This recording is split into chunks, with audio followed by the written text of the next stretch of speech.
Shalom, shalom et bonjour. Mon nom est Jackie Fearman.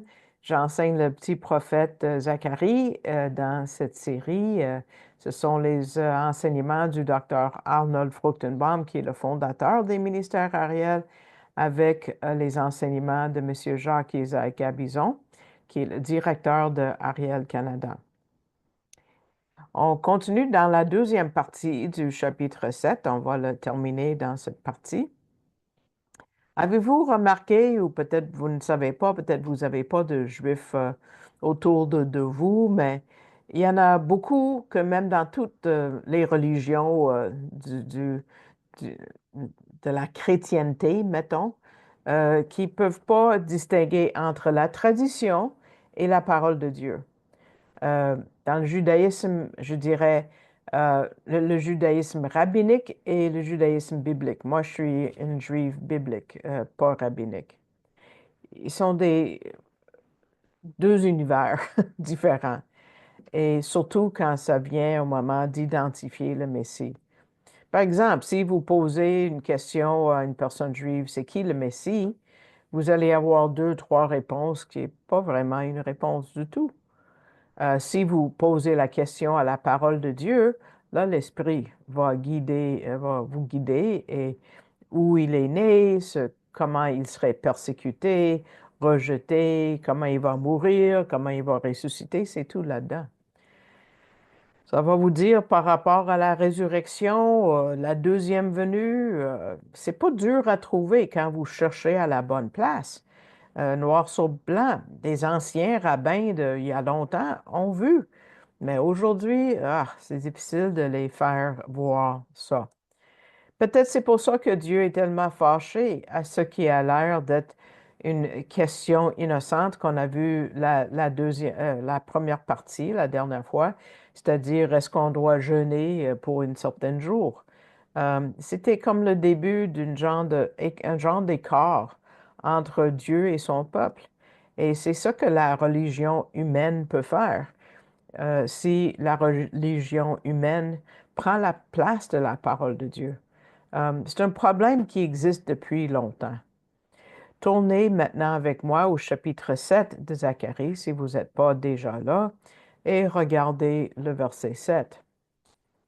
Il dit, et c'est avec le sens que vous aurez dû obéir, parce que je vois que dans la Darby, les autres traductions que j'ai regardées, c'est pas bien communiqué, mais il dit, euh, ne ce sont euh, pas les paroles que l'Éternel a criées par les premiers prophètes, c'est-à-dire vous aurez dû entendre et suivre ce que les premiers prophètes ont dit, alors que Jérusalem était habitée avant l'exil et jouissait de la paix, ainsi que ces villes qui l'entouraient, et que le Midi, c'est-à-dire le sud et le pays plat, étaient habités. Donc c'est comme un déjà-vu. On reconnaît que l'histoire est répétée. Parce que si les gens avaient écouté la parole de Dieu 60 ans, 70 ans auparavant, ils n'auraient jamais posé la question parce que c'était par rapport à la destruction du premier temple. Le premier temple n'aurait pas été détruit si les gens avaient un style de vie qui suivait Dieu. Ils seraient restés dans leur pays. Ils auraient été prospères partout, dans le Midi et le pays plat. Il n'y aurait jamais eu de dispersion, de diaspora, parce qu'ils n'ont pas écouté. Et on va voir ce que Dieu fait quand le monde, quand nous n'écoutons pas. Donc, c'était quand même une question décourageante pour ceux qui travaillaient fort sur le temple. Parce que déjà, ils étaient entourés d'ennemis. Ça, c'est dans d'autres livres comme Néhémie. Ils avaient vraiment de difficultés à construire. Et ainsi, il y a des gens qui arrivent, on a vu dans la première partie, des gens qui ont posé une question qui était vraiment hors de contexte. Et Dieu a vraiment critiqué ces gens, ces deux hommes avec des noms babyloniens bizarres, des envoyés, et il encourage ceux qui travaillaient sur le temple d'avancer. Parce que si vous allez à la section qui suit, ce qu'on va regarder la prochaine fois, en Zacharie 8, verset 9, il dit, Ainsi dit l'Éternel des armées, que vos mains soient fortes et que vous entendez en ces jours si ces paroles de la bouche des prophètes. Donc, il veut les encourager. Euh, et il dit au verset 13, ne craignez point que vos mains soient fortes. Tu sais, go, go, go! Et même au verset 15, il dit, euh, euh, Ainsi, j'ai pensé de nouveau en ces jours-ci à faire du bien à Jérusalem et à la maison de Juda. Ne craignez point. Wow! Donc, lâche pas, comme on dit au Québec. Donc, écoute pas ceux qui ne lisent pas la parole, ceux qui n'écoutent pas l'Esprit de Dieu de la façon qu'il parle dans sa parole. N'écoute pas ceux qui viennent vous décourager. Peut-être qu'il y en a parmi vous qui ont besoin d'entendre ça aujourd'hui. Comme j'ai dit dans la première partie, Agé était un contemporain de Zacharie, aussi Esdras et Néhémie. Euh, mais il y avait un autre groupe qui essayait de décourager euh, les ouvriers parce que le découragement, M. Gabizon dit, est un outil de l'ennemi, peut-être un outil préféré. Il y a des gens qui lâchent leur travail et Dieu reconnaît le problème et il veut encourager le peuple. Mais qui est ce troisième groupe?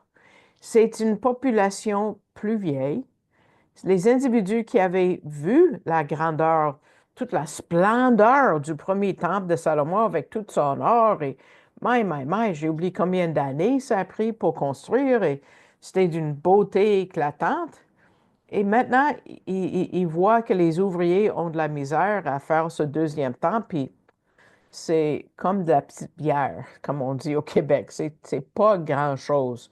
Et même, ils ont ri de ceux qui étaient parmi eux pour œuvrer dessus. Regarde, et ça a fâché Dieu, évidemment.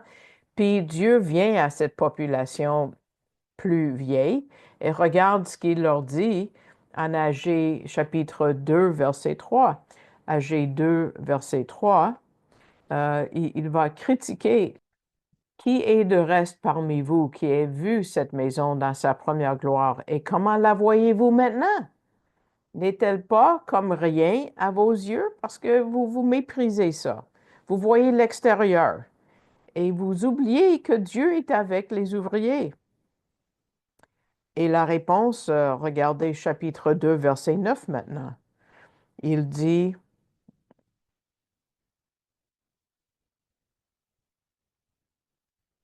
La dernière gloire de cette maison sera plus grande que la première, dit l'Éternel des armées. Comment ça, la dernière gloire de cette maison? Peut-être qu'ils n'ont pas bien compris, mais les ouvriers peut-être ont compris, on ne sait pas. Le temple de Salomon était incroyable. Mais la gloire du temple qu'ils étaient en train de faire va être encore plus grande. Mais comment ça, ça avait l'air petit comparé au temple de Salomon? Pourquoi? Parce que Jésus, Yeshua, allait marcher dans ce temple-là en apportant toute sa gloire. Ben, pas toute sa gloire, il a masqué sa gloire un peu. Donc, quel mot d'encouragement! Donc, M. Gabizon dit que le découragement, c'est quelque chose que chaque ouvrier qui œuvre et qui produit des fruits doit euh, reconnaître et faire attention au découragement. Parce que qu'est-ce qui cause ça d'habitude? C'est un manque de perspective, peut-être temporaire. Il dit, il faut qu'on se rappelle qui nous sommes, où on s'en va, et quand on le fait, il n'y a rien qui peut nous arrêter ou qui peut nous miner ou même nous effrayer. Il a trouvé une illustration que je trouve assez colorée, assez spéciale. Il dit qu'il avait lu une histoire vraie des gens qui travaillaient la terre, ils faisaient pousser des raisins en Californie. Peut-être c'était pour le vin, peut-être c'était pour la consommation, je ne sais pas. Mais une année, il y avait une sécheresse terrible. Vous savez, la Californie du Sud, il y a beaucoup de feu et tout ça. Et les raisins ont séché. sur les vignes. Donc, ils ont dit, oh, on va tout perdre. Mais une personne s'est approchée d'une vigne et a goûté une de ces raisins. Il a dit, ça goûte bon quand même. Donc, ils ont eu une idée. Ils ont coupé tous ces raisins et ils les ont vendus en les appelant des spécialités de la Pérou. Je ne sais pas comment ils ont trouvé ce nom-là. Et ça, mes amis, était le début de la compagnie Sun-Maid qui produit les raisins secs dans les emballages rouges, hein, ici en Amérique du Nord au moins. Donc, M. Gabizon dit, il y a toujours un beau côté, même dans les pires des circonstances. Donc, on vit dans des temps difficiles. Et quelles sont les questions qu'on doit se poser? La première question que quelqu'un qui s'en fait, c'est est-ce qu'on va survivre? Est-ce qu'on va passer à travers? Est-ce que Dieu va me laisser? Non, ce pas des bonnes questions. Les bonnes questions, c'est est-ce qu'il y a une occasion dont je pourrais profiter? Qu'est-ce que je peux apprendre de cette situation? C'est autre chose. Peut-être qu'il y a une occasion de parler du Seigneur. Peut-être ça nous donne une ouverture pour nous parler des meilleurs temps à venir ou des prophéties pour aider les gens à reconnaître le Messie. Ça, c'est notre occasion aujourd'hui.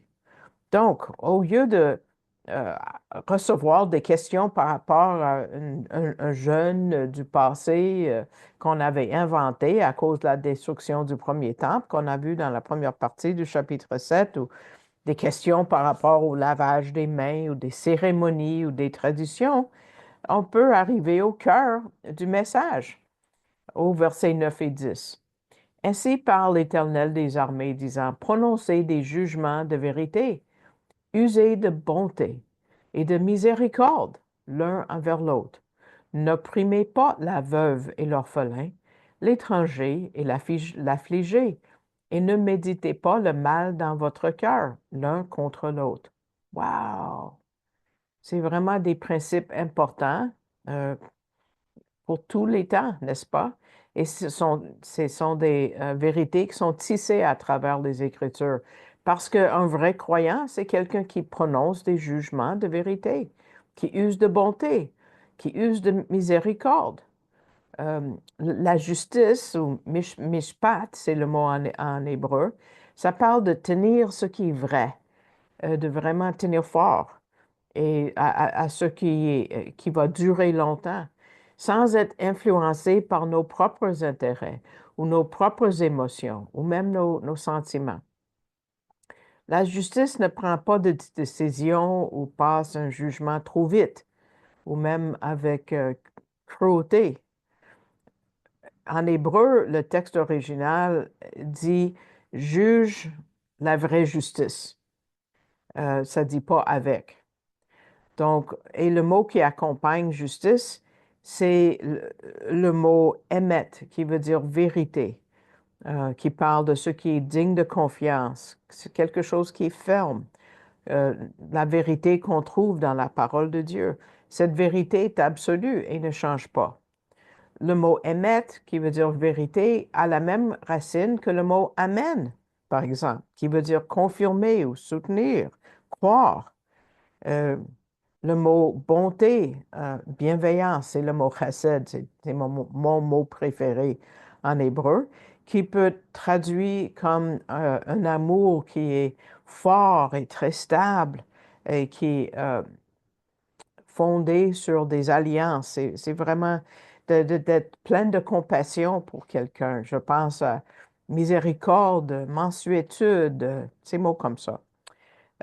Et c'est quelqu'un qui peut s'identifier avec la douleur de quelqu'un d'autre. On pense au mot compassion, rachamim, qui veut dire miséricordieux, parce que racham, c'est quand on aime quelqu'un profondément et on est rempli d'empathie pour quelqu'un. Euh, Jésus était comme ça, n'est-ce pas? Même après, c'est le rejet de lui. Il les a nourris.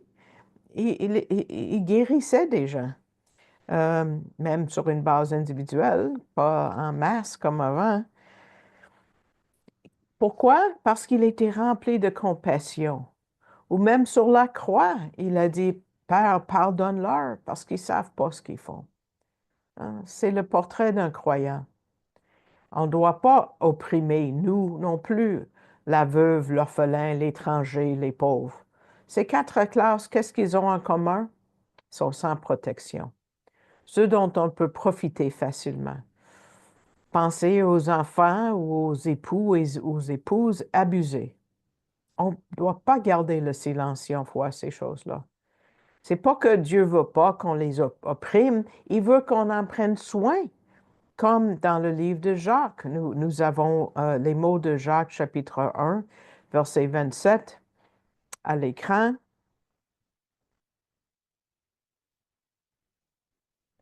Ça dit, le service religieux est pur et sans tache devant Dieu le Père et celui-ci, de visiter les orphelins et les veuves, tu sais, sont mentionnés encore dans leur affliction. Et quoi d'autre? Les deux choses. Et de se conserver pur du monde. Parce que la religion ou le service religieux ici, c'est la pratique, c'est un reflet de notre foi. C'est quand on adore Dieu ensemble, quand on est ensemble à l'Église, quand on devient une unité, une érad, le mot en hébreu. Et Jacques dit deux choses qui marquent une foi authentique, de visiter les orphelins et les veuves dans leur affliction et quoi? De se conserver pur du monde. Ça, c'est l'anatomie d'une vraie congrégation, M. Gabizon dit, parce que quand nous sommes diligents à vraiment appliquer ces commandements, si vous voulez, ce sont des commandements, ça reflète euh, le bien que euh, les croyants fidèles produisent. Peut-être ça nous rappelle 1 Corinthiens 13, quand on parle d'amour qui doit marquer chaque croyant. Dieu est amour et on doit refléter l'amour de Dieu aux autres. Mais ça n'arrête pas là. Donc, tournez au chapitre 8 maintenant de Zacharie. Chapitre 8, on va le voir la prochaine fois, verset 16. On voit le reste de la liste des choses à faire. On va voir des choses pratiques la prochaine fois aussi. Ce sont ici les choses que vous ferez. Parlez la vérité, chacun à son prochain. Jugez la vérité selon la vérité. Prononcez un jugement de paix dans vos portes. C'est la troisième fois qu'on voit le mot vérité ou émettre et on voit le mot justice ou juger. Euh, et finalement, le mot paix, le mot shalom, salem, ce qui est complet, c'est le résultat final. Et c'est beaucoup plus que juste leur question de jeûne, un genre de pratique extérieure. M. Gabizon dit qu'il n'y a rien de mal à jeûner. Euh, il trouve que lui-même, il prie mieux, des fois, il étudie mieux quand il mange pas ou quand il mange peu. C'est pas ça qui compte, mais ce qui compte, c'est le cœur. Euh, on va regarder, et il a vu un genre de sondage qui disait que 78% des adultes en Amérique du Nord se disaient chrétiens, mais ça incluait catholiques, protestants, même les mormons, et uniquement 5,8%, seulement 5,8% de ces 78% disaient que leur religion était importante dans leur vie. Ça marche pas. Ça fait peur. Quel écart entre croire et de vraiment euh, suivre. Tu sais, ça marche pas avec la définition biblique. Gardons les deux prochains versets, c'est-à-dire chapitre 7, versets 11 et 12. On voit l'importance de ces directives. Mais ils refusèrent d'être attentifs et opposèrent une épaule revêche et appesantir leurs oreilles pour ne pas entendre et rendirent leur cœur dur comme un diamant pour ne pas écouter la loi et les paroles que l'Éternel des armées envoyait par son esprit, par les premiers prophètes. Et il y eut une grande colère de la part de l'Éternel des armées. Ils ont endurci leur cœur. Wow! Qu'est-ce qui s'est passé quand dans le passé, ils se sont endurcis le cœur? Pense à Kadès Barnée quand on a parlé du 9 de Av. C'est, c'est, c'était un jugement de mourir dans le désert. Euh, c'est quand les péchés sous Manassé ont amené à la captivité babylonienne. Dans l'avenir, en Matthieu 12, quand ils vont rejeter le Messie en disant qu'il est possédé par les démons, c'est le péché impardonnable. Et Rome va venir détruire tout. Hum. Et quel est le jugement? Versets 13 et 14. Et il arriva comme il cria, et ils n'écoutèrent pas. De même, ils crièrent, et je n'écoutais pas, dit l'Éternel des armées.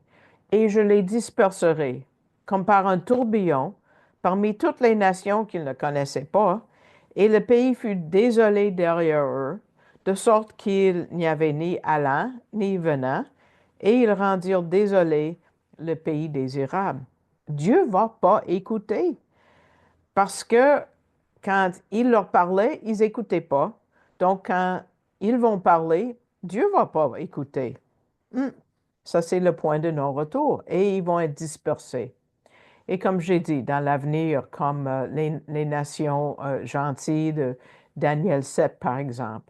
Et la terre va être désolée. Euh, tu sais, il ne va pas avoir de allant ni venant. Le beau pays, la terre promise, va être désolé. Ça a été partiellement accompli dans la captivité, mais finalement, en 70. Pourquoi est-ce que je suis au Canada, moi? Je suis en dispersion.